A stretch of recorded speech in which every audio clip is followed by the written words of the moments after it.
Section 1. The beginning of curiosity.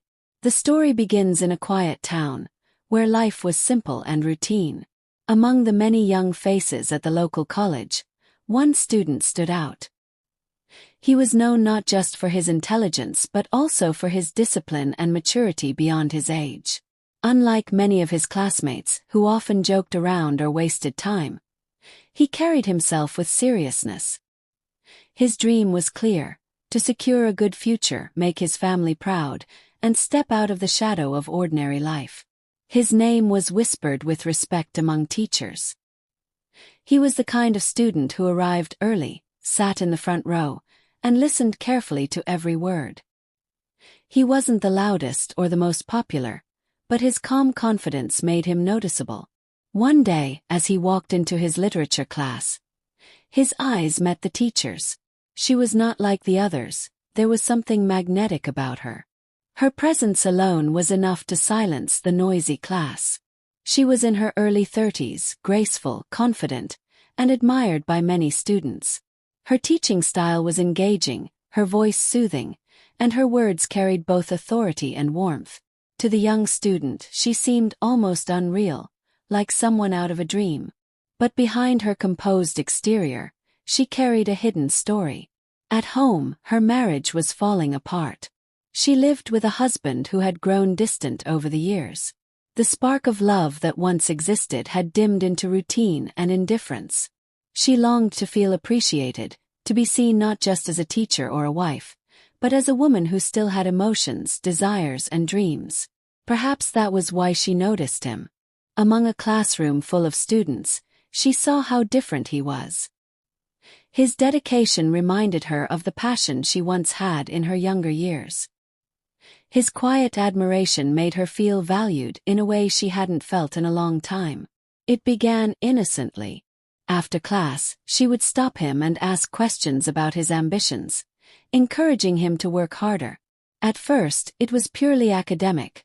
She praised his essays, corrected his mistakes with patience, and suggested books to read. He, in return, respected her deeply, looking up to her as not just a teacher but as a guide in life. Slowly, their conversations grew longer. What started as a 5-minute chat after class turned into half an hour. She began to share bits of her personal life. How hard it was to balance work and home, how sometimes she felt invisible in her own marriage. He listened carefully, offering kind words that surprised her. For someone so young, he carried a maturity that even adults lacked. The student, on the other hand, began noticing her not only as a teacher but as a woman. The way she smiled when she explained a poem, the way her hair fell on her shoulders, the small gestures that seemed effortless, all of it started leaving an impression on him. His admiration grew silently, though he knew it was a thought he shouldn't entertain. Whispers began spreading among his classmates. Some noticed how the teacher often gave him more attention than others. A few were jealous, joking that he was the favorite student. He laughed it off, but deep inside, he knew there was some truth in it. Both of them were walking on thin ice, though neither admitted it. For her, he was becoming more than just a bright student. He was a reminder of emotions she had long buried. For him, she was no longer just a teacher. She was the person he found himself thinking about late at night. The line between admiration and something deeper was still blurred, but the seeds had already been planted. Neither of them realized it then, but curiosity had opened the first door to something far more complicated than either of them could imagine. Section 2. Crossing the line. The bond that began with innocent conversations soon grew into something neither of them had expected. What started in the classroom now extended beyond it.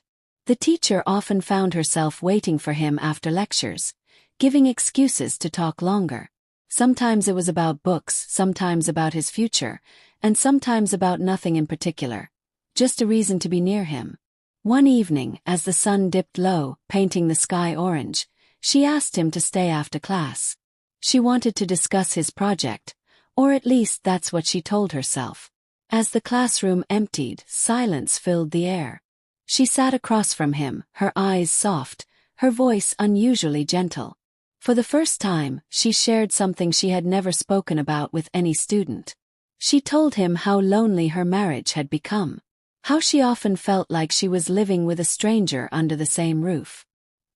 He listened quietly, his young heart heavy with empathy. He didn't fully understand the complexities of marriage, but he understood the feeling of being alone. In that moment, he offered her what she craved most: attention and understanding. His words weren't perfect, but his sincerity touched her. She felt seen, truly seen. From that day, their conversations moved beyond the classroom. Messages on school-related topics turned into late-night chats. At first it was about literature, then about life, and soon about emotions. She would share her frustrations, and he would reply with encouragement. Sometimes they laughed over silly jokes. Sometimes they grew quiet over deeper topics. Each message brought them closer, building a bridge they both knew shouldn't exist. The student began to feel something unfamiliar. Every time his phone lit up with her name, his heart raced. Every compliment from her felt like a treasure. He wasn't sure if it was love or admiration, but he knew it was powerful. The teacher, too, felt torn. At school, she reminded herself of the boundaries she must maintain. But at night, in the quiet of her room, she found herself waiting for his messages, smiling at her screen like a teenager. It was wrong, she knew that, but it made her feel alive again. Then came the first real crossing of the line. One afternoon after school, she offered to help him with a paper. They sat together side by side in an empty classroom. As he leaned over to show her his notes, their hands brushed. It was accidental, but the silence that followed spoke louder than words. Neither pulled away immediately. Their eyes met, and for a second the world outside ceased to exist. The moment passed, but something had changed. From then on, small gestures carried new meaning. A hand on his shoulder lasted a little longer. Her smile lingered. The distance between them grew smaller each time they met. The turning point came during a school event. After the program ended, they found themselves alone in the staff room. The atmosphere was tense, filled with unspoken feelings. She looked at him, her eyes full of conflict. He, too, stood frozen, unsure of what to do. Finally, she whispered words that changed everything. "I don't know why, but I feel different when I'm with you." He didn't know how to respond. His heart raced, his palms sweated, yet his eyes betrayed the truth. He felt the same. She stepped closer, trembling but unable to resist. And in that stolen moment they embraced. It wasn't planned, it wasn't logical, but it was real. After that day, nothing was the same. They had crossed the invisible line that separated teacher from student, duty from desire, right from wrong. Guilt shadowed them, yet the pull of emotions was stronger. They told themselves it was just feelings, just comfort, but deep down they knew the truth. They were trapped in something forbidden, something that could not last without consequences. Section 3. The Hidden Affair. Once the line was crossed, there was no turning back. What began as innocent admiration had transformed into a secret that consumed both their lives. Each day in the classroom, they acted as though nothing had changed. She continued teaching, he continued learning, but beneath the surface, every glance, every word, carried an unspoken message only they could understand. After school hours, they sought each other in hidden spaces. Sometimes it was the quiet corner of the library, where the smell of old books surrounded them, and they could whisper without being heard. Sometimes it was a cafe far from campus, where they sat across from each other, pretending to be nothing more than teacher and student. But in their eyes, the truth burned brighter than any disguise. For the student, these moments felt like a dream. He was no longer just a boy chasing ambitions. He felt like a man living a secret life. Holding her hand beneath the table, listening to her laughter, seeing her eyes soften just for him. It gave him a sense of power, a feeling that he was chosen. But alongside pride was confusion. He wondered if what they shared was love or simply an escape for her. For the teacher, the affair was both a refuge and a burden. With her husband, she felt like a ghost, unnoticed, unloved, invisible. With her student she felt alive, valued, desired. Yet, the guilt gnawed at her every night. She knew it was wrong, she knew the consequences could destroy them both, but the warmth of his words and the light in his eyes made her forget everything else, if only for a moment. Their secret world grew more intense. Texts exchanged during class breaks.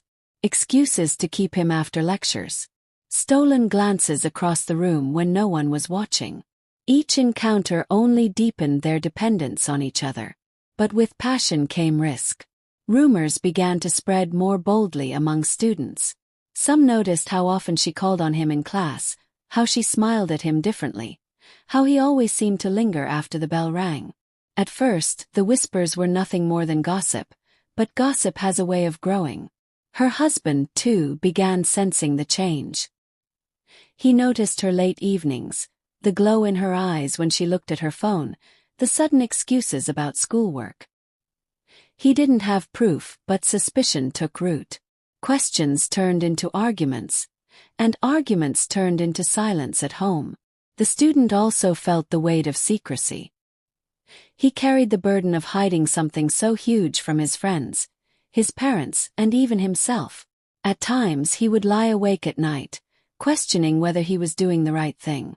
But then her voice would return to him, gentle and full of longing, and his doubts would disappear. They lived in this fragile balance, dancing between thrill and fear. Every meeting was filled with intensity, but every goodbye was shadowed by the fear of being discovered. It was like walking on a thin rope over fire. One wrong move and everything would collapse. And collapse was inevitable. One careless moment, a text left unread on her phone, a glance caught by another teacher, or a rumor reaching the wrong ears, was enough to set everything on fire. The walls of secrecy that had protected them were beginning to crack, and the world outside was watching more closely than they realized. Section 4. The consequences. The truth always has a way of coming out, no matter how well it's hidden. For them, the moment of exposure arrived like a storm they could not escape. It began with suspicion, but suspicion soon turned into evidence. Her husband, tired of excuses, checked her phone one night while she slept. The messages were there. Long conversations filled with warmth, comfort, and words that no student and teacher should ever exchange. His hands shook as he read them, the betrayal hitting him like a knife. At the same time, whispers at school grew louder. A classmate, jealous or simply curious, had noticed how close they had become and decided to speak to another teacher. Soon, the administration began to take note of the unusual bond between them. Questions were asked, and answers were not convincing. When the confrontation finally came, it was devastating. The teacher was accused of crossing the sacred boundary of her profession. Her career, her reputation, her identity as an educator, all crumbled in a single moment. Colleagues who once admired her turned away in shock. Parents spoke of betrayal. The very institution she had dedicated her life to now saw her as a disgrace. For the student, the fallout was equally crushing. He was not expelled, but he faced whispers and stares wherever he went. Friends who once looked up to him now judged him. His family, devastated and ashamed, questioned how he could let this happen. He felt torn between love and guilt, between the memory of what they shared and the heavy burden of what it had cost. The teacher's marriage shattered. Her husband, broken by betrayal, walked away, leaving her with emptiness she could not fill. She was left alone, stripped of her role as a teacher, rejected by society, and haunted by the choices she made. They met one last time. It was not in a classroom, not in a cafe, but in a quiet park, where the air itself felt heavy with sorrow. She looked at him with tearful eyes, her face lined with regret. "I should have been stronger," she whispered. "I should have known better." He didn't know what to say. Part of him wanted to scream, to ask why she let this happen. Another part of him wanted to hold her, to promise that their love was worth the pain. But deep down, he knew it wasn't love that brought them here. It was loneliness, desire, and the dangerous crossing of a line that should never have been crossed. They parted that day with no promises, no future, only memories and scars. For him, it was the end of his youth's most intense experience, something that had changed him forever, leaving him both wiser and wounded. For her, it was the downfall of everything she had built, leaving her to face the ruins of her choices. In the years that followed, the student moved forward, carrying the story in his heart but never speaking of it. He learned that love mixed with betrayal always leaves behind pain. He learned that admiration could be twisted into something dangerous. Most of all, he learned that forbidden paths, no matter how thrilling, always end in destruction. The teacher, too, disappeared from his life. To him, she remained both a lover and a mistake, a reminder of passion that blinded them, and of reality that crushed them. Their story ended not with a happy ever after, but with a truth that echoed in his heart forever. Some loves are never meant to be, and some choices can never be undone.